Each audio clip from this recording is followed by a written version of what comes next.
Déclinez votre identité s'il vous plaît. Adama Ben Diarra de Yerawolo debout sur les remparts.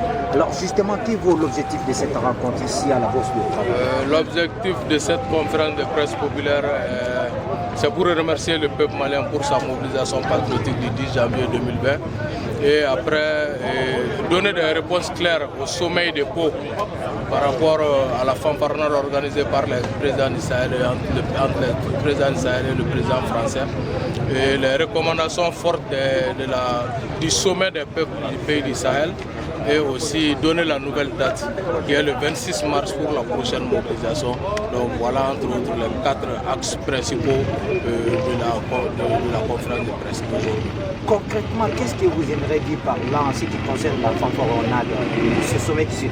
C'est pour dire qu'il n'y a rien de nouveau sous les tropiques.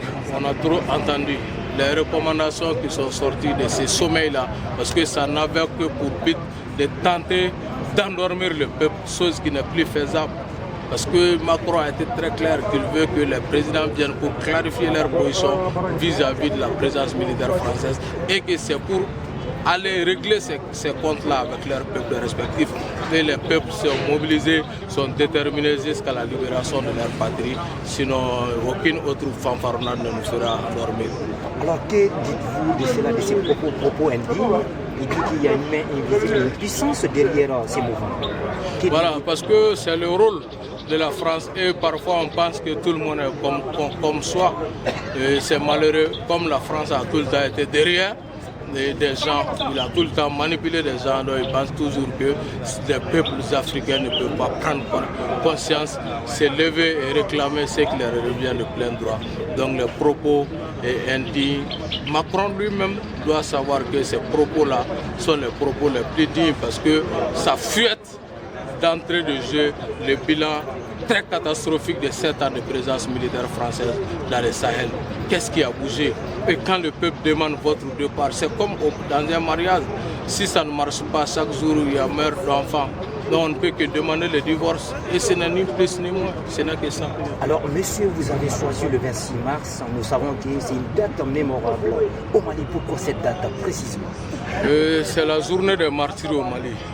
C'est la journée heureuse que nous comptons organiser parce que nous pensons qu'il faut donner sens à la troisième bande du drapeau malien qui est la couleur rouge, qui dit aujourd'hui que nous devons accepter de sacrifier notre vie au prix de la libération de la patrie, au prix du bonheur collectif. Et c'est pour cela que nous avons appelé à une nouvelle mobilisation le 26 mars, cette fois-ci pour libérer définitivement le Mali parce qu'on avait pensé que les Macron avec le président Valère du pays du Sahel, avait compris notre message, mais malheureusement on a compris que notre message est tombé dans l'oreille de l'âne et ça n'a pas été entendu ni été compris. Donc c'est pourquoi le peuple va se lever et faire ce qu'il lui reste à faire. Le contre-sommet de Pau, qu'est-ce qui a été ressorti?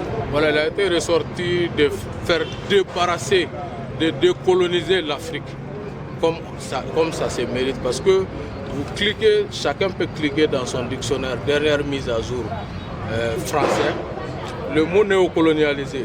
Il donne l'exemple que la France a trouvé en Ibeka l'homme politique qu'elle cherchait depuis fort longtemps pour néocolonialiser le Mali.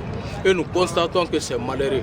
On nous parle de souveraineté au même moment, c'est la France qui s'insère dans nos affaires politiques les plus internes. On nous parle de souveraineté au même moment, nous consommons la monnaie française qui est le franc CFA. Au même moment, c'est l'armée française qui vient sur nos territoires confisquer notre souveraineté, bafouer notre dignité. Et pour cela, le sommet des peuples du Sahel a décidé qu'il est grand temps que le peuple libère, puisque comme le dit notre très cher camarade Kémy Séba, ce que les élites ne font pas pour le peuple le fera pour lui-même. C'est pour cela que nous allons nous débarrasser du zouk colonialiste, du zouk impérialiste français, et pour choisir nos partenaires dans la plus grande sincérité et dans le respect mutuel pour qu'enfin nous puissions connaître le bonheur tant souhaité. Ok, qui sont vos soutiens pour mener cette mission à bout? Nos soutiens ne sont que le peuple. Le peuple n'a pas besoin de soutien, le peuple se suffit comme soutien.